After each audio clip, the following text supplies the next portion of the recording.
नमस्कार, मैं Sangeeta from learner hub the learning platform, जहां पढ़ सकते हैं math science SST absolutely free at learnerhub.com।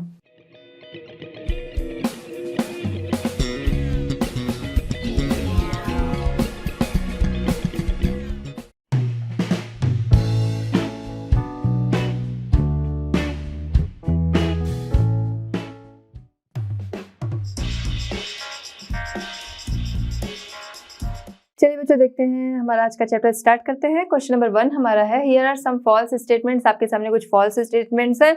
करना क्या है, आइए देखते हैं। Identify the mistake in each case and rewrite this correctly based on what you have read in this chapter. देखिए करना क्या है कि जो स्टेटमेंट आपके सामने है इसमें कुछ मिस्टेक है जिसे आपको पहचानना है और उसको दोबारा से सही कर कर लिखना है जो आपने अपने चैप्टर में पढ़ा है उसके अकॉर्डिंग। चलिए आइए देखते हैं। इसमें ए है, leaders of the freedom movement had an open mind about whether the country should be democratic और नॉट आफ्टर इंडिपेंडेंस। जो इंडिपेंडेंस मूवमेंट के लीडर्स थे उन्होंने कंट्री के इंडिपेंडेंस होने के बाद अपने माइंड को ओपन रखा था कि कंट्री में डेमोक्रेसी होनी चाहिए या नहीं होनी चाहिए, कंट्री जो है वो डेमोक्रेटिक होनी चाहिए या नहीं होनी चाहिए। इस पे लोगों ने अपना माइंड जो है वो खुला रखा था, ओपन रखा था। तो माइंड ओपन रखा था, इसका मतलब आप समझ गए होंगे। अब इसमें मिस्टेक क्या है? मिस्टेक ये है कि इसमें क्या है, जो हमारा स्टेटमेंट है शुड बी डेमोक्रेटिक और नॉट, शुड बी डेमोक्रेटिक और नॉट जो है यही मिस्टेक है, क्योंकि कोई डाउट थे नहीं कि कंट्री में डेमोक्रेसी होनी चाहिए या नहीं होनी चाहिए। वहां पर तो कंफर्म था कि डेमोक्रेसी होनी चाहिए। तो आफ्टर इंडिपेंडेंस जो लीडर्स थे उनका जो माइंड था ओपन था। वो किस लिए ओपन था? कि कंट्री में डेमोक्रेसी होनी चाहिए। तो मिस्टेक जो थी वो ये है और हम आगे उसको सही कर कर लिखते हैं। आइए देखते हैं। After independence the leader of the freedom movement kept their mind open on the subject of whether the country should be democratic। Country में डेमोक्रेसी होनी चाहिए, कंट्री डेमोक्रेटिक होनी चाहिए, इस पर उन्होंने अपना माइंड जो है वो ओपन रखा था। नेक्स्ट हम देखते हैं बी हमारा है, members of the constituent assembly of India held the same views on all provisions of the constitution. देखिए जो कॉन्स्टिट्यूएंट असेंबली के मेंबर्स थे उन्होंने कॉन्स्टिट्यूशन के सभी प्रोविजन पर उसके कॉन्स्टिट्यूशन के सभी प्रोविजन पर उनका जो व्यू था वो सेम था।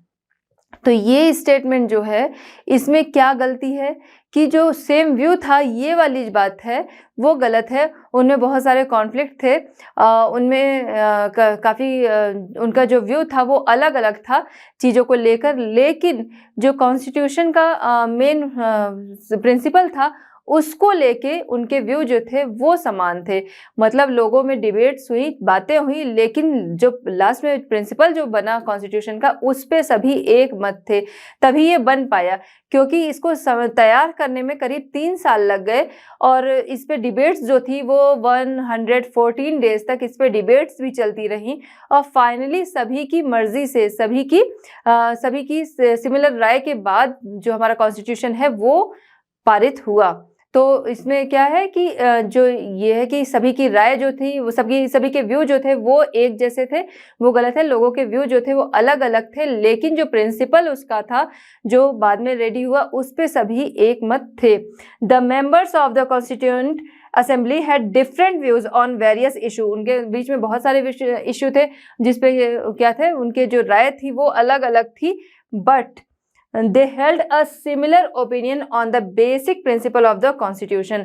जो बेसिक प्रिंसिपल था कॉन्स्टिट्यूशन का उस पे उनके ओपिनियन जो थे वो सिमिलर थे। चलिए बच्चों हम देखते हैं क्वेश्चन नंबर 1 का सी है स्टेटमेंट हमारा, a country that has a constitution must be a democracy. देखिए स्टेटमेंट क्या है कि कंट्री जहां पर कॉन्स्टिट्यूशन है वहां पर डेमोक्रेसी होना जरूरी है। तो इसमें गलती क्या है? पहले क्या होगा, पहले कंट्री में डेमोक्रेसी आएगी फिर वहां पर कॉन्स्टिट्यूशन आएगा, क्योंकि वो एक लिखित पूरा नियम होता है जहां पर डेमोक्रेसी होगी। तो ये इसमें मिस्टेक जो है उसको अगर हम सही करते हैं तो क्या होगा, in a country where there is democracy there must be constitution. जिस कंट्री में डेमोक्रेसी है, जहां पर लोकतंत्र है, वहां पर कॉन्स्टिट्यूशन होना जरूरी है। अगर कॉन्स्टिट्यूशन नहीं होगा तो क्या होगा, लोग अपने मन की करेंगे, बहुत सारे अवांछनीय चीजें हैं जो कि लोग करेंगे। तो कॉन्स्टिट्यूशन जहां पर डेमोक्रेसी, जिस कंट्री में भी डेमोक्रेसी है वहां पर कॉन्स्टिट्यूशन होना जरूरी है। तो ये हमारा स्टेटमेंट जब करेक्ट होगा तो वो आएगा in a country where there is democracy there must be constitution. जहां पर डेमोक्रेसी वहां पर कॉन्स्टिट्यूशन जो है वो जरूरी है। नेक्स्ट हम देखते हैं D, constitution can not be amended because it is the supreme law of a country. Constitution जो है वो उस अमेंड नहीं किया जा सकता है, उससे चेंज नहीं किया जा सकता है, क्योंकि ये कंट्री का सर्वोच्च लॉ होता है, सर्वोच्च नियम है। तो कंट्री का सर्वोच्च नियम है कॉन्स्टिट्यूशन, ये बात तो सही है, लेकिन मिस्टेक इसमें ये है कि कॉन्स्टिट्यूशन जो है उसे अमेंड नहीं किया जा सकता है। कॉन्स्टिट्यूशन जिस समय बनाया गया उसी समय ये बात रखी गई कि ये बनाया जा रहा है और इसको बनाते समय इतना दिन लगा, इतनी डिबेट्स थी, इतने इसके मेंबर्स थे, इन सभी की मदद से कॉन्स्टिट्यूशन जो है वो हमारा रेडी हुआ। अदर कंट्रीज में जो जो पॉजिटिव चीज़ें थी, जो जो स्ट्रॉन्ग चीज़ें थी, वो सारी चीज़ें लेके हमारा कॉन्स्टिट्यूशन रेडी हुआ, लेकिन इसके बावजूद उसमें ये बात कही गई कि समय समय पर जब जैसी ज़रूरत होगी तो इसमें अमेंड की पूरी गुंजाइश है, इसमें सुधार की पूरी गुंजाइश है, तो इसमें इसे अमेंड किया जा सकता है। तो इसमें मिस्टेक क्या हुई कि constitution can not be amended. तो कॉन्स्टिट्यूशन जो है वो सर्वोच्च तो नियम तो है कंट्री का, लेकिन उसे अमेंड किया जा सकता है। तो राइट जो स्टेटमेंट हमारा होगा, constitution is the supreme law of the country but if needed full scope for amendment has been kept in it. तो इसमें अमेंडमेंट की पूरी संभावना रखी गई है, पूरी गुंजाइश रखी गई है अगर जरूरत पड़ती है तो। चलिए बच्चों देखते हैं क्वेश्चन नंबर 2। क्वेश्चन नंबर 2 हमारा है, which of these was the most salient underline conflict in the making of a democratic constitution in south Africa. South Africa के कॉन्स्टिट्यूशन, डेमोक्रेटिक कॉन्स्टिट्यूशन बनाने में इनमें से कौन सा कॉन्फ्लिक्ट इंपॉर्टेंट है? आइए देखते हैं। ए है between south Africa and it's neighbour, तो उसके नेबर्स के साथ उसके कोई कॉन्फ्लिक्ट्स नहीं थे। बी है बिटवीन मेन एंड वुमेन, मतलब कॉन्स्टिट्यूशन बनने में उस कोई नेबर्स के साथ कोई कॉन्फ्लिक्ट्स नहीं थे। बिटवीन मेन एंड वुमेन, तो इसमें दोनों की इक्वलिटी की बात हो रही थी, तो ऐसे भी कोई कॉन्फ्लिक्ट्स नहीं थे, दोनों को इक्वलिटी देने की बात हो रही थी। सी है between the white majority and the black minority, तो वहाँ पर मेजॉरिटी जो थी वो ब्लैक की थी, न कि वाइट की मेजॉरिटी थी।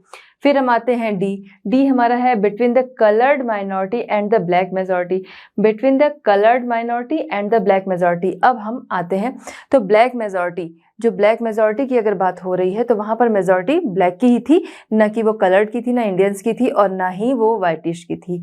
ठीक है, तो माइनॉरिटी में बाकी थे, मेजॉरिटी में कौन थे? ब्लैक जो थे वो मेजॉरिटी में थे। यहाँ पे कॉन्फ्लिक्ट क्या था? उनको लेके white and coloured and Indians, इनको लेके कॉन्फ्लिक्ट थे। तो हमारे ऑप्शन में यहाँ पर कौन है? Coloured minority. तो इसलिए जो राइट आंसर होगा between the coloured minority and the black majority, ये हमारा राइट आंसर होगा। ऑप्शन डी जो है वो है हमारा राइट आंसर, क्योंकि कॉन्फ्लिक्ट जो थे वो यही थे। वहाँ पर बहुत सारी चीज़ें जैसे कि मानव अधिकारों को लेके, जो जस्टिस को लेके, मेन वुमेन इक्वलिटी को लेके, इन सारी चीज़ों को लेके लोगों ने विरोध किया, इन सारी चीज़ों पे काम करने की बात हुई, इसके लिए स्ट्राइक भी हुई इन सब के अगेंस्ट में कि ये चीज़ें सही की जाएं, इसलिए वहाँ पर स्ट्राइक्स वगैरह भी हुई। तो इसका जो नेतृत्व कर रहा था, जो लीडरशिप कर रहा था, वो कर रहा था ANC यानी अफ्रीकन नेशनल कांग्रेस जो था वो इसकी लीडरशिप कर रहा था। तो उसकी लीडरशिप में ये चल रहा था, बहुत सारे रंगभेद के खिलाफ इनके स्ट्राइक्स वगैरह चल रहे थे, तो बहुत सारे जो वाइटिश थे वो भी इनके साथ आ गए थे इसके लिए। तो जो जब इनका कॉन्स्टिट्यूशन बनाया जा रहा था तो उसमें वाइटिश के लिए बोला गया कि ठीक है, इन्होंने हमारे साथ जो बुरा किया, कुछ तो इनके साथ में आ गए थे जब इन्होंने स्ट्राइक वगैरह की, लेकिन फिर भी इन्होंने अपने कॉन्स्टिट्यूशन के टाइम में बोला कि इन्होंने हमारे साथ जो भी बुरा किया तो किया, लेकिन ये जहाँ रह रहे हैं, जैसे रह रहे हैं, हमें उनसे कोई प्रॉब्लम नहीं है, उन्हें वहाँ उसी जगह पे वहीं पे शांति से रहने देना है। तो जब इनका कॉन्स्टिट्यूशन बन रहा था तो उसमें उन्होंने वाइटिश के अगेंस्ट ऐसा कुछ नहीं बोला, बट उनके जो मतभेद थे वो तो वाइटिश, कलर्ड एंड इंडियंस को लेके थे। तो between the coloured minority and black majority, जो ये है आंसर वो हमारा राइट आंसर है। चलिए बच्चों देखते हैं क्वेश्चन नंबर 3। क्वेश्चन नंबर 3 हमारा है, which of these is a provision that a democratic constitution does not have. Question हमारा क्या कह रहा है कि डेमोक्रेटिक कॉन्स्टिट्यूशन, इनमें से कौन सा प्रोविजन उसमें नहीं होता है। डेमोक्रेटिक कॉन्स्टिट्यूशन में कौन सा प्रोविजन या कौन सा प्रावधान जो है वो नहीं होता है। ऑप्शन है power of the head of the state, name of the head of the state, power of the legislature and name of the country, तो इनमें से कौन सा प्रावधान उसमें नहीं होता है, प्रोविजन नहीं होता है। Power, head of the state का जो पावर होगा, तो राज्य प्रमुख का जो पावर होगा वो तो उसमें होगा कि किसको कौन सी पावर मिली, ये सारी चीजें डिटेल में होती हैं। पावर ऑफ द लेजिस्लेचर, विधायिका के जो पावर होंगे वो भी उसमें होगा, लेजिस्लेचर के जो पावर होंगे। Name of the country, country का नाम होगा, ये तो सबसे मुख्य चीज है। अब जो बच रहा है हमारा name of the head of the state जो है, ये उसमें नहीं होगा। क्यों? क्योंकि जो नेम है वो तो फिक्स होता नहीं, वो तो समय समय पर चेंज होता रहेगा। तो name of the head of the state जो है वो कॉन्स्टिट्यूशन, जो कंट्री डेमोक्रेटिक कॉन्स्टिट्यूशन जो बनाया जाता है उसमें प्रोविजन नहीं होता है name of the head of the state का। तो ये जो हमारा राइट आंसर है वो ऑप्शन बी है, वो राइट आंसर है, क्योंकि जो स्टेट का हेड होगा उसका नाम उसमें नहीं होगा। चलिए बच्चों देखते हैं क्वेश्चन नंबर 4। क्वेश्चन नंबर 4 हमारा है, match the following leaders with their roles in the making of constitution. Constitution making में किन लीडर्स का कौन सा रोल था वो हमें मैच कराना है। वन साइड पे लीडर्स हैं, अदर साइड पे कॉन्स्टिट्यूशन मेकिंग में लीडर्स के जो रोल रहे वो हैं। वन साइड पे क्या है, मोतीलाल नेहरू, BR अम्बेडकर, राजेंद्र प्रसाद, सरोजिनी नायडू, ये लीडर्स हो गए। और इधर रोल्स हैं, president of the constituent assembly, member of the constituent assembly, chairman of the drafting committee, and last हमारा prepared a constitution for India 1928। अब देखते हैं किससे किसका मैच है। सबसे पहले है मोतीलाल नेहरू। मोतीलाल नेहरू जिन्होंने 1928 में इंडिया के लिए कॉन्स्टिट्यूशन लिखा था, तो मोतीलाल नेहरू को मैच कराएंगे। Prepared a constitution for India 1928 में कांग्रेस के 8 मेंबर्स के साथ मिलकर इन्होंने इंडिया के लिए कॉन्स्टिट्यूशन लिखा था। BR अम्बेडकर को हम मैच कराएंगे chairman of the drafting committee. BR Ambedkar ने चर्चा के लिए ड्राफ्टिंग कमेटी गठित की थी जिसके कि वो चेयरमैन थे, तो BR Ambedkar chairman of the drafting committee. Next है C हमारा, राजेंद्र प्रसाद, डॉक्टर राजेंद्र प्रसाद जो कि स्वतंत्र भारत के फर्स्ट प्रेसिडेंट भी रहे। इनको हम मैच कराएंगे president of the constituent assembly. Constituent assembly के प्रेसिडेंट ये थे, तो इन्हें हम मैच कराएंगे यहाँ पर president of the constituent assembly. D हमारा है सरोजिनी नायडू। सरोजिनी नायडू कौन थी? कॉन्स्टिट्यूएंट असेंबली के मेंबर थी ये, तो Sarojini Naidu member of the constituent assembly. तो आई होप कि आपको ये समझ में आ गया होगा किससे किसका मैच है, किन लीडर ने कौन से रोल जो थे वो कॉन्स्टिट्यूएंट मेकिंग में निभाए थे। चलिए बच्चों देखते हैं क्वेश्चन नंबर 5। क्वेश्चन नंबर 5 हमारा है, read again the extract from Nehru's speech tryst with destiny and answer the following. Nehru ji की स्पीच ट्रिस्ट विद डेस्टिनी को पढ़िए और नीचे दिए हुए क्वेश्चंस के आंसर दीजिए। तो वो स्पीच जो है वो आपकी बुक में है, आप उसको पढ़ोगे और उसमें से जो आंसर इन क्वेश्चंस के होंगे वो आपको देने हैं। चलिए यही देखते हैं। ए है में इसमें, why did Nehru use the expression not wholly or in full measure in the first sentence. उन्होंने उसमें फर्स्ट सेंटेंस जो बोला था कि भारत का भविष्य जो है वो सोने का या आराम करने का या सुस्ताने का नहीं, ऐसा क्यों बोला था? तो समझते हैं कि नेहरू जी ने उसमें जो उनकी जो स्पीच थी ट्रिस्ट विद डेस्टिनी, उसमें ऐसा क्यों बोला था। Jawaharlal Nehru in his speech tryst with destiny said his not wholly or wholly because nation building can not be done overnight, it is a challenging task. इसीलिए उन्होंने बोला था कि भारत का जो भविष्य है वो सोने सुस्ताने आराम करने का नहीं है, क्योंकि जो नेशन है, नेशन बिल्डिंग क्या होती है वो रातों रात नहीं होती, उसके लिए बहुत मेहनत करनी पड़ती है और बहुत ही टाइम लगता है। ये एक चैलेंजिंग टास्क है और जो नेशन बिल्डिंग होती है वो धीरे धीरे होती है। अगर कोई बहुत ज़्यादा भी मेहनत कर रहा है तो तुरंत नहीं होगा, ऐसा काम रातों रात नहीं होगा, इसमें एक लंबा टाइम लगता है और काफ़ी मेहनत लगती है। तो नेशन बिल्डिंग के लिए इसी वजह से उन्होंने बोला था कि जो भारत का भविष्य है, भारत का जो फ्यूचर है वो सोने या आराम करने का नहीं है, क्योंकि नेशन बिल्डिंग जो है वो रातों रात नहीं हो सकती। It is a challenging task, ये चैलेंजिंग टास्क है। It will be completed gradually, ये धीरे धीरे कंप्लीट होता है, नॉट इमीडिएटली, तुरंत इमीडिएटली तुरंत ये कंप्लीट नहीं होता है कि उसमें अगर बहुत ज़्यादा लोगों को भी लगा दिया गया या फिर किसी बहुत ज़्यादा भी मेहनत कर रहे हैं, लेकिन ऐसी चीज़ वो है ही नहीं। नेशन बिल्डिंग जो है ऐसी चीज़ नहीं है कि वो रातों रात या बहुत जल्दी हो जाएगी, उसमें समय लगता है। तो that is nation building is a process which will increase gradually. तो जो ये एक ऐसा प्रोसेस है, नेशन बिल्डिंग ऐसा प्रोसेस है जो कि धीरे धीरे क्रमशः वो क्या होता है, इंक्रीज होता है, बढ़ता है। फिर हम आते हैं बी। बी हमारा क्या है, what place did he want the makers of the Indian constitution to take. जो इंडियन कॉन्स्टिट्यूशन के मेकर्स थे उनसे वो कौन सा प्लेस चाहते थे, कौन सी शपथ उनसे वो चाहते थे, कौन सा प्लेस चाहते थे। He wanted an oath from the framers of the constitution that he should devote his life to the service of the Indian people and humanity.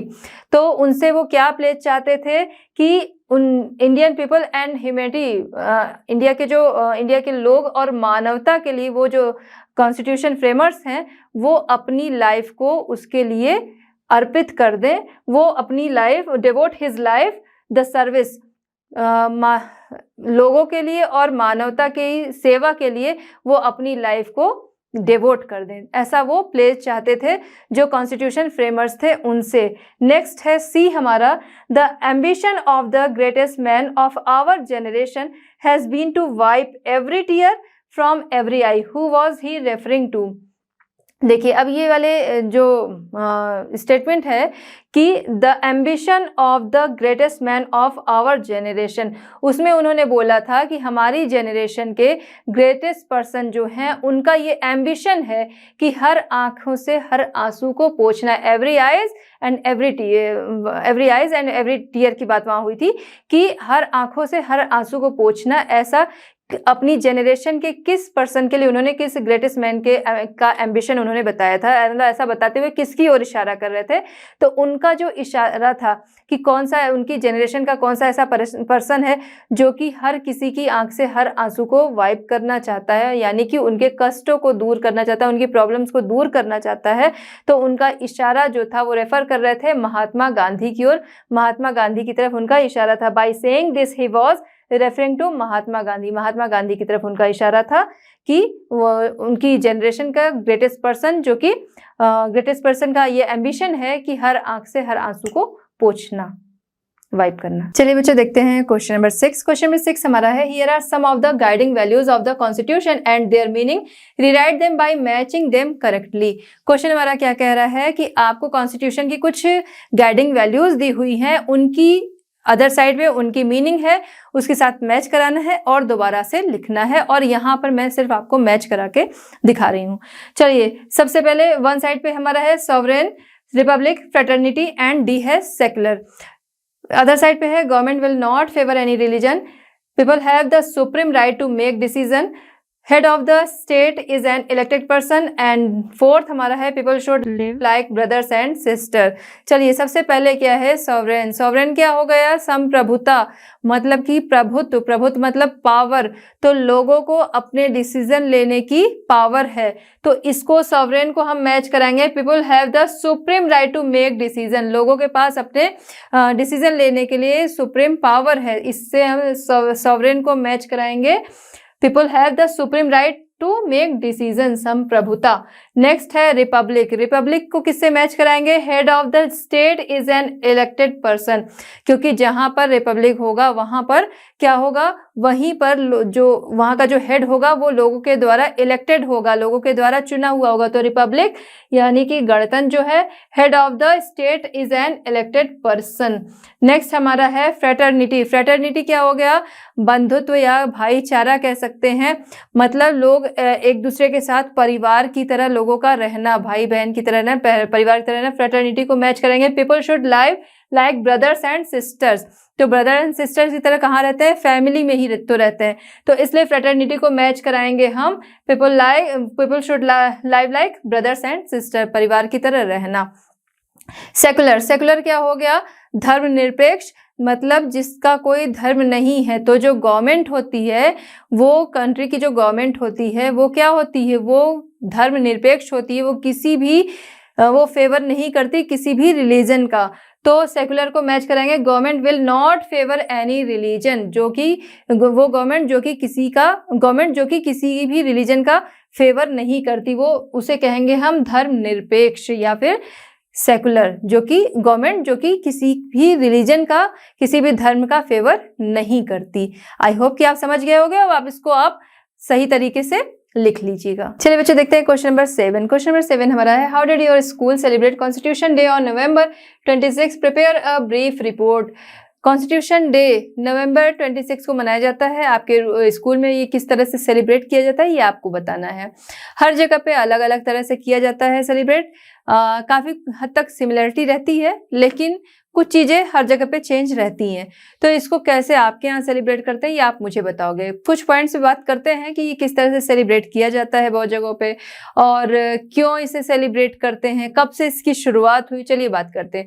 सबसे पहले हम बात करेंगे 26 नवंबर 1949, जिस दिन हमारा संविधान यानी कॉन्स्टिट्यूशन जो है बन के रेडी हो गया और इसे लागू किया गया। उसके 2 महीने के बाद, आफ्टर 2 मंथ इसे लागू किया गया। 26 जनवरी 1950 को इसे लागू किया गया। अब जब ये बन के रेडी हो गया था जिस दिन, यानी कि 26 नवंबर 1949 को, तो 26 नवंबर जो है वो सेलिब्रेट किया जाता था कानून दिवस के रूप में, लॉ डे के रूप में इसे सेलिब्रेट किया जाता था। लेकिन 2015 की बात करें, 26 नवंबर 2015, वहां से गवर्नमेंट ऑफ इंडिया ने उस टाइम से पूरी कंट्री में इसे सेलिब्रेट कराया। मतलब पूरी कंट्री में गवर्नमेंट ऑफ इंडिया की तरफ से इसे सेलिब्रेट किया गया। किसके रूप में? कॉन्स्टिट्यूशन डे के रूप में। और उस दिन डॉक्टर भीमराव अंबेडकर की 125th बर्थ एनिवर्सरी भी मनाई गई। इस दिन सभी जगहों पे डॉक्टर भीमराव अंबेडकर को श्रद्धांजलि दी जाती है, ट्रिब्यूट किया जाता है, क्योंकि इसे बनाने में वो सबसे इम्पोर्टेंट व्यक्ति थे डॉक्टर भीमराव अंबेडकर। तो उन्हें इस दिन श्रद्धांजलि दी जाती है। और जब इस दिन स्टार्ट हुआ था यानी 2015 में, उस दिन इसे डॉक्टर भीमराव अंबेडकर की 125th बर्थ एनिवर्सरी मनाई गई। वैसे तो डॉक्टर भीमराव अंबेडकर का जो बर्थ है वाला टाइम है वो तो 14 अप्रैल को होता है, बट कॉन्स्टिट्यूशन डे क्योंकि वो उसमें बहुत ही इम्पोर्टेंट इंसान रहे उसमें के, तो इसलिए कॉन्स्टिट्यूशन डे जो है वो उस दिन उन्हें श्रद्धांजलि दी जाती है डॉक्टर भीमराव अंबेडकर को। जब स्टार्टिंग हुई थी उस टाइम में, क्योंकि उस टाइम में उनकी डॉक्टर भीमराव अंबेडकर की 125th बर्थ एनिवर्सरी हो रही थी, इसलिए 26 नवंबर को ही उसे उनकी 125th बर्थ एनिवर्सरी के रूप में मनाया गया। इसके लिए अलग अलग स्कूलों में क्या किया जाता है, या बहुत सारी जगहों पे क्या किया जाता है कि इसके लिए ट्रिब्यूट, उन्हें श्रद्धांजलि दी जाती है डॉक्टर भीमराव अंबेडकर को। बहुत सारे स्कूलों में क्या किया जाता है, इस पे स्पीच होती है, इस पे लोग डिस्कशन करते हैं, इसके बारे में अवेयरनेस जो है वो फैलाई जाती है, लोगों को जागरूक किया जाता है। ऐसे कॉम्पिटिशन्स वगैरह होते हैं, आर्ट कॉम्पिटिशन्स वगैरह भी होते हैं। हर जगह अलग अलग तरह से मनाया जाता है।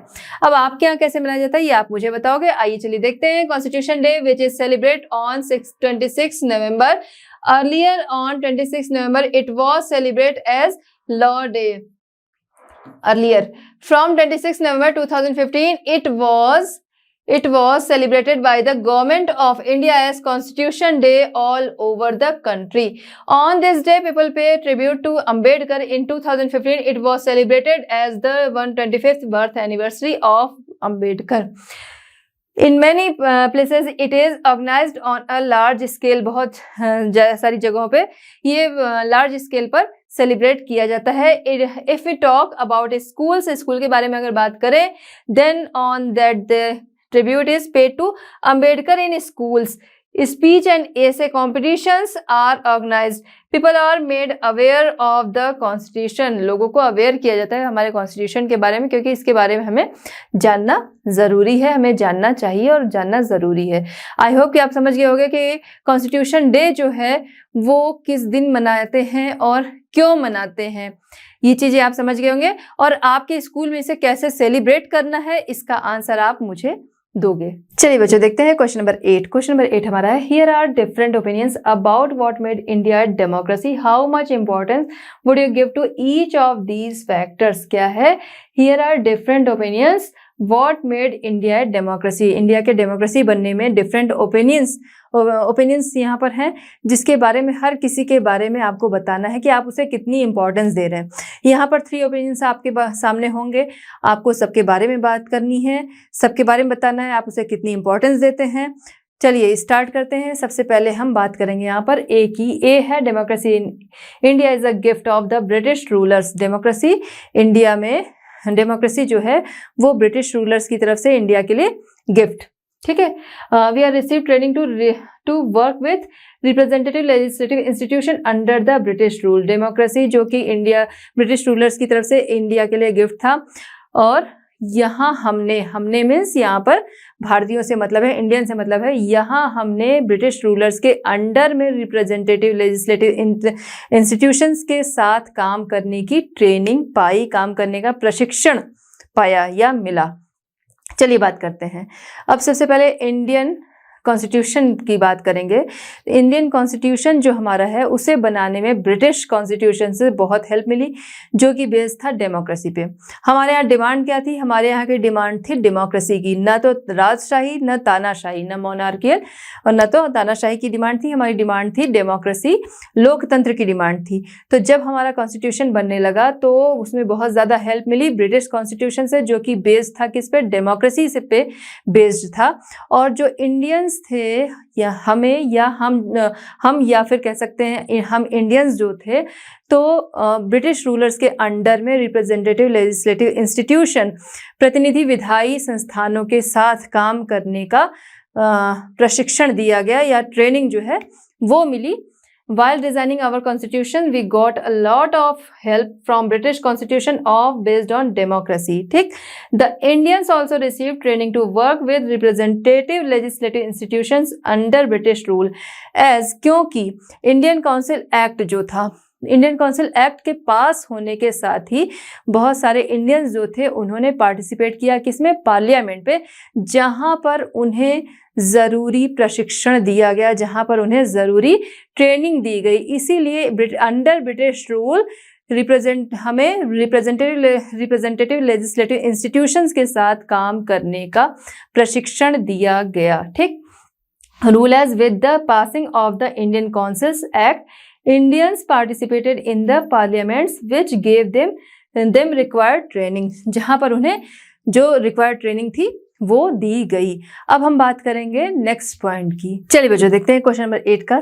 बी इसमें है freedom struggle challenge the colonial exploitation and different freedoms to Indians.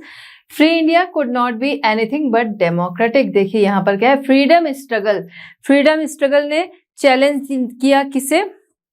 जो कि चैलेंज किया जो कॉलोनियल एक्सप्लॉयटेशन था, औपनिवेशिक शोषण जो था उसे, और भारतीयों को अलग अलग स्वतंत्रताओं से वंचित रखने को चुनौती दी किसने? फ्रीडम स्ट्रगल ने।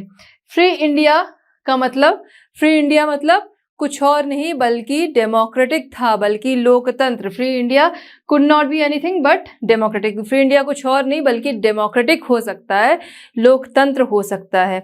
इसे हम बहुत इंपॉर्टेंस देंगे। क्यों? क्योंकि सबसे पहले हम बात करें फ्रीडम स्ट्रगल, जो कि अपने आप में इक्वलिटी का स्ट्रगल था।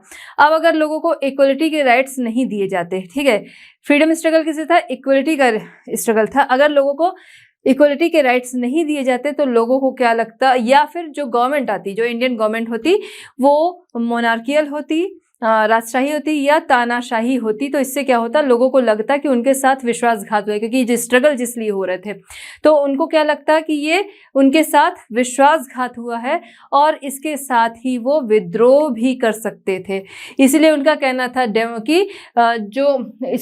था कि फ्री इंडिया मतलब कुछ और नहीं बल्कि लोकतंत्र हो सकता है। ठीक है, आइए देखते हैं। The freedom struggle itself was a struggle for equality. Now if the Indian citizen did not got equal rights, or if the Indian government would be monarchical or dictatorial, then they would certainly feel betrayed and could also have revolted against the government। और government के against वो क्या कर देते? विद्रोह कर सकते थे।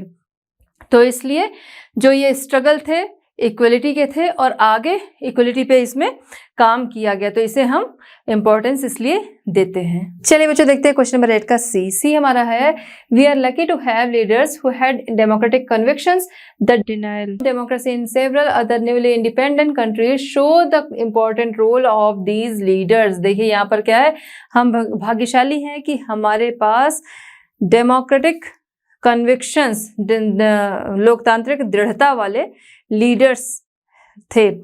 क्यों? क्योंकि हम देखते हैं अदर न्यूली इंडिपेंडेंस नेशन, जो कि उसके हम देखते हैं कि जो नए इंडिपेंडेंट नेशंस रहे हैं, जो नए स्वतंत्र राष्ट्र रहे हैं, वहाँ पर लोकतंत्र का खंडन जो है वो उनके लीडर्स की भूमिका को दिखाता है। लोकतंत्र का खंडन मीन्स या तो कहीं पे लोकतंत्र रहा हो, उसका खंडन हो गया हो, वो खत्म हो गया हो, या फिर लोगों की जो डिमांड रही हो वो लोकतंत्र की रही हो, डेमोक्रेसी की रही हो और वो पूरी ना हुई हो। अगर हम भारत की बात करें तो हम भाग्यशाली रहे इस मामले में कि हमने डेमोक्रेसी की मांग की और आगे हमें डेमोक्रेसी मिली, तो इसलिए हम भाग्यशाली हैं। और आगे अगर बात करें क्योंकि ये जो लीडर्स रहे, क्योंकि हमारे पास जो ऐसे लीडर्स रहे कि जिन्होंने भारत जो एक विविधतापूर्ण देश है, यहाँ पर बहुत सारी विविधताएं पाई जाती हैं, अलग अलग धर्मों के लोग पाए जाते हैं, यहाँ पर कास्ट में भी हम देखते हैं डिफ्रेंशिएट है, लेकिन इतनी विविधता के बाद भी उन्होंने क्या किया, डेमोक्रेसी, भारत को एक नेशन, एक लोकतांत्रिक राष्ट्र बनाने में महत्वपूर्ण भूमिका निभाई। भारत को एक डेमोक्रेटिक नेशन बनाने में उन्होंने महत्वपूर्ण भूमिका निभाई। इसके अलावा उन्होंने जो यहाँ के लीडर्स रहे, डेमोक्रेटिक लीडर्स रहे, वो उन्होंने ब्रिटिश इंडियन पार्लियामेंट में काम करने का एक्सपीरियंस भी लिया। ठीक है, आइए देखते हैं। Yes, we are indeed lucky to have democratic leaders in such a chaotic time. ऐसे अराजक टाइम में, कह सकते chaotic टाइम, ऐसे अराजक समय में हम लकी हैं कि ऐसे अराजक टाइम में हमारे पास डेमोक्रेटिक लीडर्स थे, ऐसे डेमोक्रेटिक लीडर्स थे। They did a wonderful job at making India a diverse country into one democratic nation। कि हम भाग्यशाली हैं कि ऐसे समय जब अराजकता इतनी ज़्यादा थी, चायोटिक टाइम जो था, उस टाइम में हमारे पास ऐसे नेता थे जिन्होंने डाइवर्स कंट्री, विविधतापूर्ण जो देश है, उसमें डेमोक्रेटिक नेशन बनाने में उन्होंने बहुत अच्छा काम किया, महत्वपूर्ण काम किया। मोरेवर दे हैड एम्पल, और उनके पास एक्सपीरियंस भी था, किसका, ब्रिटिश इंडियन पार्लियामेंट में काम करने का एक्सपीरियंस भी था। तो इसलिए हम इस पॉइंट को इम्पोर्टेंस देते हैं, इस ओपिनियन को इम्पोर्टेंस देते हैं कि जो हमारे पास उस समय के लीडर्स थे, उन्होंने ऐसे टाइम में डेमोक्रेसी के, हमारे नेशन को डेमोक्रेटिक नेशन बनाने में हेल्प की। चलिए बच्चों, देखते हैं क्वेश्चन नंबर 9। क्वेश्चन नंबर 9 हमारा है, read the following extract from a conduct book for married women published in 1912। Book का नाम मैरिड वुमेन, पब्लिश कब हुई, 1912। God has made the female species delicate and fragile both physically and emotionally, pitiably incapable of self defence. They are destined thus by God to remain in male protection of father, husband and son all their lives. Women should therefore not disappear but feel obliged that they can dedicate themselves to the service of men. Do you think the values expressed in this para reflected the values underlying our constitution or does this go against the constitutional values? देखिए question हमारा क्या कह रहा है, एक book publish हुई थी 1912 में जिसका नाम था मैरिड वुमेन, जिसमें कि लिखा था कि वुमेन जो होती हैं वो फिजिकली एंड इमोशनली दोनों तरह से बहुत ही नाजुक होती, फ्रेगाइल होती, नाजुक होती हैं वो, और वो इतनी कि वो अपनी खुद की भी रक्षा नहीं कर सकती, अपने डिफेंस भी नहीं कर सकती।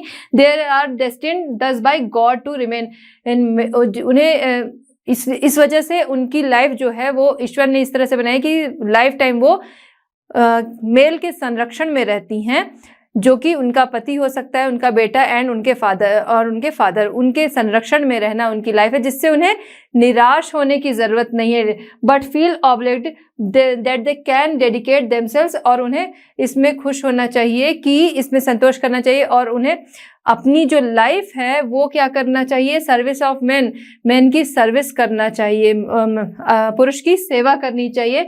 Do you think the values expressed in this para, क्या आपको लगता है इस पैरा में जो बात कही गई है वो आपके कॉन्स्टिट्यूशन जो है, कॉन्स्टिट्यूशन वैल्यू जो है उससे मैच करती है या फिर नहीं, या फिर ये आपके कॉन्स्टिट्यूशनल वैल्यूज के अगेंस्ट है? चलिए बताइए। इसको पढ़ के आप इसका आंसर समझ गए होंगे कि जो इस तरह की बातें हैं वो हमारे कॉन्स्टिट्यूशन में उनके लिए कोई जगह नहीं है। हमारे कॉन्स्टिट्यूशन में हर कोई बराबर, हमारे कॉन्स्टिट्यूशन वैल्यू जो है उसमें क्या, हर कोई बराबर है, चाहे वो किसी भी कास्ट से आता हो, किसी भी रिलीजन से आता हो, किसी भी रीजन से आता हो, कि किसी भी रीजनल एरिया से आ रहा है, या फिर किसी भी उसका कोई भी सेक्स हो, या फिर अमीर हो, रिच है, पुअर है, किसी के लिए भी कोई भेदभाव नहीं है। तो ये जो बात लिखी है वो हमारे कॉन्स्टिट्यूशनल वैल्यूज के बिल्कुल ही अगेंस्ट है। हमारे कॉन्स्टिट्यूशनल वैल्यू में ऐसा कुछ भी नहीं है। The values express in the above para do not reflect the values in our constitution. ये जो पैरल है वो हमारे कॉन्स्टिट्यूशन में कहीं भी रिफ्लेक्ट नहीं होता है। Our constitution gives fundamental rights. हमारा कॉन्स्टिट्यूशन क्या करता है? फंडामेंटल राइट्स देता है every citizen irrespective of caste, sex, place of birth and religion. Women have been given equal rights. Women को इक्वल राइट्स हमारे कॉन्स्टिट्यूशन में दिया जाता है। मेन के बराबर ही वुमेन को मेन के बराबर ही समझा जाता है। Rights as men in our constitution, therefore the above mentioned things are against the constitutional values. तो इसलिए ये जो पैरा दिया हुआ है वो हमारे कॉन्स्टिट्यूशनल वैल्यू के अगेंस्ट है। चलिए बच्चों देखते हैं क्वेश्चन नंबर 10। क्वेश्चन नंबर 10 हमारा है, read the following statements about a constitution, give reason why each of these is true और नॉट ट्रू। तो ये क्या है, हमारा क्वेश्चन क्या कह रहा है कि आपके सामने कुछ स्टेटमेंट है, आपको बताना है, कॉन्स्टिट्यूशन के बारे में स्टेटमेंट्स है, आपको बताना है इनमें से कौन से ट्रू है, कौन से नॉट ट्रू है, और उसका रीजन बताना है कि वो क्यों ट्रू या फिर नॉट ट्रू है। चलिए देखते हैं। इसमें ए है हमारा, the authority of the rules of the constitution is the same as that of any other law. Question हमारा यहाँ स्टेटमेंट हमारा क्या कह रहा है कि कॉन्स्टिट्यूशन के जो रूल्स हैं, कॉन्स्टिट्यूशन के रूल एंड अदर लॉज जो हैं वो उनकी अथॉरिटी सेम है, उनकी हैसियत जो है वो सेम है। Constitution rules and other laws जो हैं वो, तो ये जो स्टेटमेंट है ये है नॉट ट्रू, क्योंकि कॉन्स्टिट्यूशन के जो रूल्स होते हैं वो सबसे ऊपर होते हैं। वो कॉन्स्टिट्यूशन के जो संविधान के जो नियम होते हैं वो सबसे ऊपर होते हैं, सर्वोच्च होते हैं। इसलिए ये स्टेटमेंट जो है वो है नॉट ट्रू। अदर लॉज जो होते हैं वो हम देखते हैं कॉन्स्टिट्यूशन के जो रूल्स हैं उसी से निकल के आते हैं। तो not true because the constitution is at the top. B हम देखते हैं, constitution lays down how different organs of the government will be formed.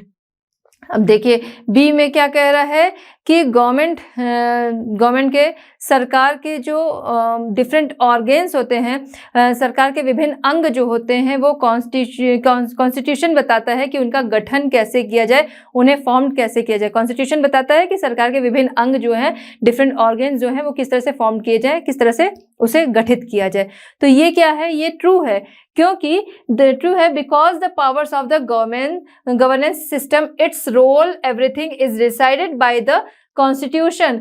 ये ट्रू है, क्यों ट्रू है? क्योंकि गवर्नेंस सिस्टम जो है उसके जो गवर्नेंस सिस्टम की जो पावर है और उसकी जो स्ट्रेंथ है, उसका सब कुछ जो है वो निर्धारित होता है किसके द्वारा? कॉन्स्टिट्यूशन के द्वारा। वो सब कुछ डिसाइडेड होता है कॉन्स्टिट्यूशन के द्वारा itself, and on this basis the governance rule. और इसी बेस पे कॉन्स्टिट्यूशन जो है, उस कॉन्स्टिट्यूशन रूल जो है उसी बेस पे क्या होती है, सरकार चलती है, उसी बेस पे शासन चलता है, उसी बेस पे शासन चलता है। The constitution defines in detail the constitution and functions of the various organs of government, the judiciary, the executive and the legislature। देखिए गवर्नमेंट के जो डिफरेंट ऑर्गेन्स हैं, जैसे कि जुडिशरी है, एग्जीक्यूटिव है एंड लेजिस्लेचर है, इन सभी के जो फंक्शन हैं उन्हें वो डिटेल में डिफाइन करता है। कौन? कॉन्स्टिट्यूशन। मतलब गवर्नमेंट के जो भी काम होते हैं वो सारे निर्धारित होते हैं किसके द्वारा? कॉन्स्टिट्यूशन के द्वारा, और इसी आधार पर सरकार चलती है।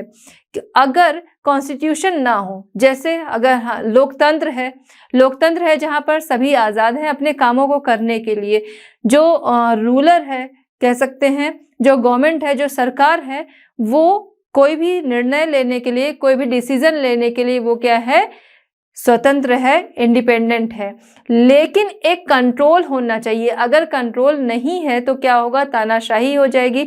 जो गवर्नमेंट है वो अपने हिसाब से चलेगी, अपने अकॉर्डिंग वो सारे काम करेगी। लेकिन कॉन्स्टिट्यूशन जो होता है कि स्वतंत्र होते हुए भी सरकार, इंडिपेंडेंट होते हुए भी सरकार क्या होती है? वो बंधी होती है किसी भी काम को करने के लिए। स्वतंत्र होने का ये मतलब नहीं वो कुछ भी फैसले लेते हैं, वो कॉन्स्टिट्यूशन के द्वारा चलते हैं। चलिए आइए देखते हैं संविधान के जो नियम हैं, कॉन्स्टिट्यूशन जो रूल्स हैं, उनके अकॉर्डिंग उन्हें चलना होता है। The constitution defines in detail the constitution and functions, constitution define करता है उनके जो गवर्नमेंट के फंक्शंस हैं उन्हें डिटेल में किस तरह से उनका गठन किया जाए, ये सारी चीजें कॉन्स्टिट्यूशन डिफाइन करता है, इसको परिभाषित करता है। चलिए बच्चों देखते हैं क्वेश्चन नंबर 10 का सी इसमें है rights of citizens and limits on the power of the government are let down in the constitution.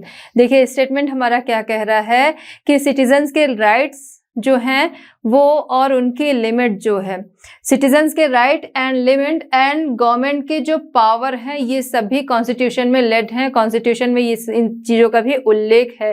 तो ये क्या है, ये ट्रू है क्योंकि कॉन्स्टिट्यूशन में जो सिटीजन्स हैं उनको फंडामेंटल राइट्स दिए गए हैं, मौलिक अधिकार दिए गए हैं और गवर्नमेंट जो है वो अपने कामों को इंडिपेंडेंट होकर करती है, लेकिन साथ ही कॉन्स्टिट्यूशन जो है, संविधान जो है वो उन पे कंट्रोल भी रखता है।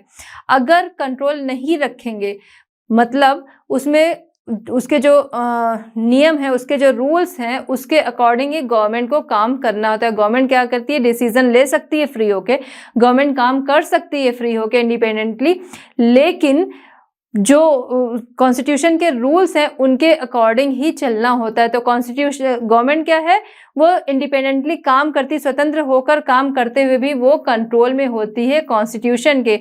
अगर ऐसा नहीं होता है तो अभी हमने जो पिछले स्टेटमेंट में डिस्कस किया उस टाइम में कि गवर्नमेंट क्या है इस तरह से निरंकुश हो जाएगी, वो उस पर कोई कंट्रोल नहीं होगा तो वो कोई भी फैसले लेगी और वो किसी हो सकता है वो फैसले लोगों के हित में भी ना हो, तानाशाही में आएंगे। तो कॉन्स्टिट्यूशन क्या है, वो इसीलिए है कि कॉन्स्टिट्यूशन के जो रूल्स होते हैं उसके अकॉर्डिंग गवर्नमेंट जो है अपने फैसले फ्री होकर ले सकती है, स्वतंत्र होकर ले सकती है, लेकिन उसको कॉन्स्टिट्यूशन के रूल के अकॉर्डिंग ही चलना होता है। It is true that the constitution है provided fundamental rights to the citizens of India and keeping the government independent in its work, the constitution has also kept them under control so that the powers of government remain controlled even though they are independent। तो government जो है वो independently काम करती है लेकिन फिर भी उस पर कंट्रोल होता है कॉन्स्टिट्यूशन का, कॉन्स्टिट्यूशन रूल का। नेक्स्ट हम देखते हैं डी हमारा है a constitution is about institutions and not about value. अब देखिए इसमें क्या कह रहा है, कॉन्स्टिट्यूशन जो है वो इंस्टीट्यूशन के बारे में तो बात करता है बट वैल्यूज के बारे में नहीं करता। तो ये जो है ये क्या है, ये नॉट ट्रू है। क्यों नॉट ट्रू है, ये रॉन्ग है, ये स्टेटमेंट नॉट ट्रू है क्योंकि कॉन्स्टिट्यूशन जो है वो इंस्टीट्यूशन के बारे में तो बात करता है, इंस्टीट्यूशंस को फैसिलिटीज देता है, लेकिन वो वैल्यूज के बारे में भी बात करता है। कॉन्स्टिट्यूशन तभी इंस्टीट्यूशंस को फैसिलिटीज देता है क्योंकि इंस्टीट्यूशंस जो हैं उनमें वैल्यूज होती हैं, जैसे जस्टिस की वैल्यूज, इक्वलिटी की वैल्यूज, ये सारी चीजें जो हैं वो क्या होंगी, वो वैल्यूज इंस्टीट्यूशंस में होती हैं। तो कॉन्स्टिट्यूशन जो है वो इंस्टीट्यूशंस के बारे में बात करता है, उसके बारे में चर्चा करता है, बट वैल्यूज के बारे में भी चर्चा करता है क्योंकि इंस्टीट्यूशंस में वो वैल्यूज जो हैं वो होती हैं। It is wrong. The constitutions determines the constitution of institutions and their functions, क्योंकि वो institutions and उनके functions जो हैं वो constitution उनके बारे में बात करता है। Therefore the constitution also discuss values, वो values के बारे में बात करता है क्योंकि जो संस्थान होते हैं उनमें values होती हैं, बंधुत्व की, जस्टिस की, इक्वलिटी की, ये सारी चीजें। Because the work of institution is based on values, क्योंकि इंस्टीट्यूशन जो होते हैं उन्हें काम ही करना होता है वैल्यूज के आधार पर, वैल्यूज के बेस पे उन्हें काम करना होता है। तो जो ये स्टेटमेंट है कि कॉन्स्टिट्यूशन जो है वो क्या करता है, इंस्टीट्यूशन के बारे में बात करता है बट वैल्यूज के नहीं, तो ये रॉन्ग है क्योंकि कॉन्स्टिट्यूशन जो है वो इंस्टीट्यूशन के बारे में बात करता है और साथ ही वैल्यूज की बात, क्योंकि इंस्टीट्यूशन में वो वैल्यूज होती हैं तो उसके बारे में भी बात करता है। तो बच्चों इस तरह हमारा चैप्टर होता है कंप्लीट। मिलते हैं next chapter and next solutions के साथ। एट लर्नो हब फ्री है पर बेस्ट है।